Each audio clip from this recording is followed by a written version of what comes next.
امریکی اڈوں پر ایرانی حملوں سے اب تک 80 کروڑ ڈالر کا نقصان ہو چکا ہے۔ رپورٹ کے مطابق ایران پر اسرائیل اور امریکی حملے کے بعد ایران کی جوابی کارروائیوں سے اب تک مشرق وسطیٰ میں امریکہ کے زیر استعمال فوجی اڈوں کو 80 کروڑ ڈالر کا نقصان پہنچا۔ نقصان کا بڑا حصہ جنگ کے آغاز کے پہلے ہی ہفتے میں ہوا۔ ایران نے اپنی جوابی کارروائیوں میں اردن، متحدہ عرب امارات اور مشرق وسطیٰ کے دیگر ممالک میں موجود امریکی فضائی دفاعی نظام اور سیٹلائٹ کمیونیکیشن سسٹمز کو نشانہ بنایا۔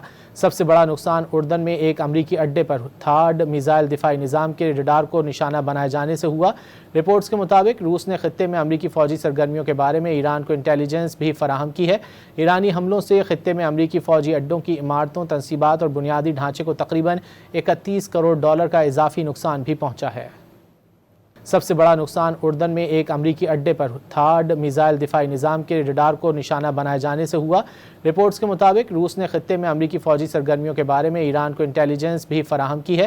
ایرانی حملوں سے خطے میں امریکی فوجی اڈوں کی عمارتوں، تنصیبات اور بنیادی ڈھانچے کو تقریباً 31 کروڑ ڈالر کا اضافی نقصان بھی پہنچا ہے۔